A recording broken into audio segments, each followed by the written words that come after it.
how does revival come? We usually think of it as, well, growth, right? Success. But what if it starts with the complete opposite? What if real, true revival only shows up after everything we count on has been totally shattered? Let's dig into that idea. Okay, so let's start with this. Honestly, it's a pretty shocking statement from the prophet Habakkuk. I mean, just listen to this. He's painting a picture of absolute devastation.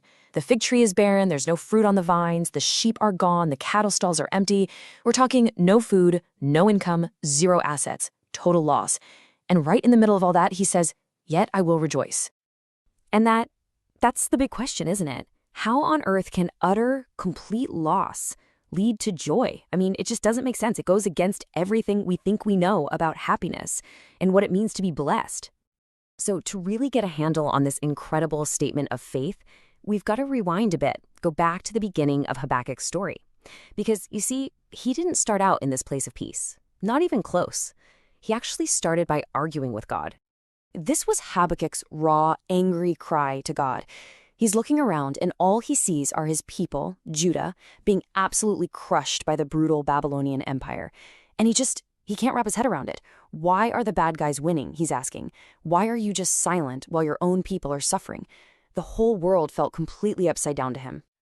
And right here, you can see the heart of his struggle.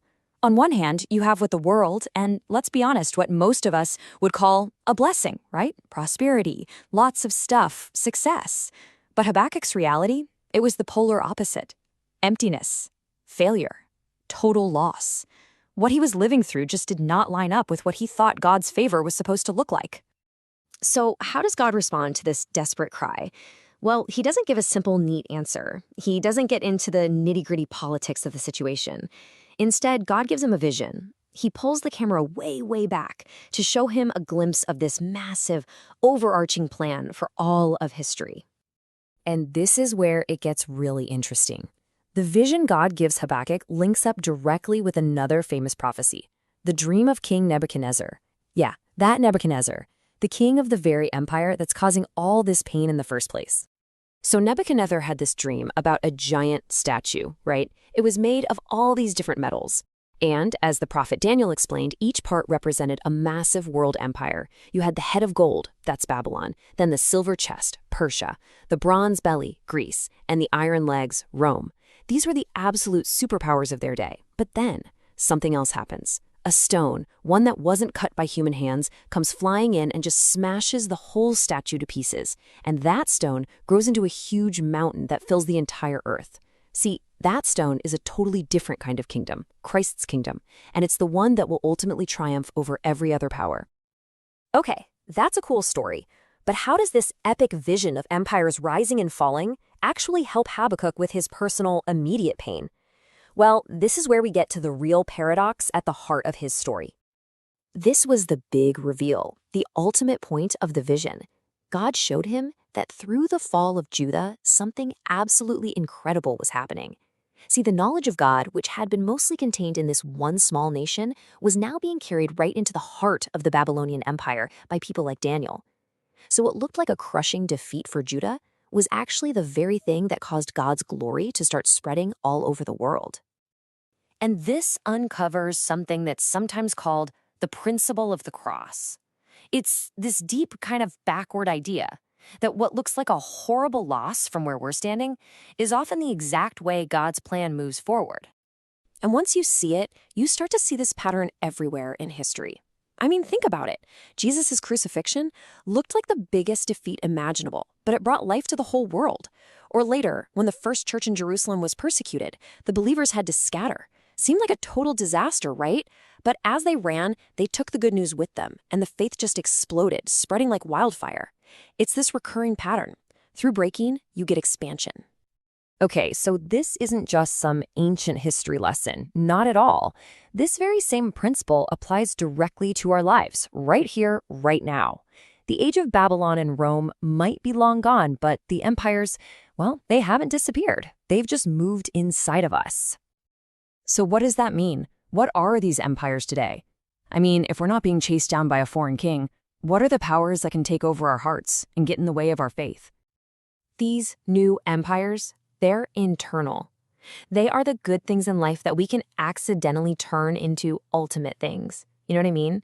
Our desperate need for success, our nonstop search for comfort, our demand for that perfect family or good health or just constant personal pleasure. These good things can become the little empires inside that end up ruling us. And yeah, just like that huge statue in the king's dream, they can look so shiny and powerful in our own hearts, but they're standing in the way. They block a faith that's supposed to be centered on God and God alone. And you know what? Just like those ancient empires, they're meant to be shattered. And this brings us right back to our big question. If these personal, internal empires have to fall, then what in the world does that tell us about revival? This is where our whole idea of revival gets flipped on its head. We tend to think it means, the church getting bigger, more people, more influence. But real, true revival, it's something way more personal. And honestly, it's often more painful. It's the shattering of those little empires inside us. It's the death of our pride, our selfishness, so that something totally new can finally come to life. And just like that, we're right back where we started. That verse from Habakkuk, the one that sounded so bizarre at the beginning, now it makes perfect sense. What he's really describing is the fall of his own internal empires, his reliance on the fig tree, his security in the vines and the flocks. Now here's the key thing to get. Habakkuk's joy wasn't him pretending he wasn't in pain. No, it was a discovery. He found out that when everything, and I mean everything he thought he needed, was stripped away, he still had the one thing that mattered. God himself, the source of all life. His joy wasn't in the blessings. His joy was in God. And that's the end of Habakkuk's journey. That's the lesson he learned. The breaking of all the things he held dear wasn't a sign that God had abandoned him. It was the only path to finding a joy so deep that nothing in the world could ever take it away. So we'll end with this. We all pray for revival, right? For new life. But what if the road to that life isn't about getting more, but about losing things? What if revival, for you, for me, for all of us, really begins not when we're built up, but when we are well and truly broken?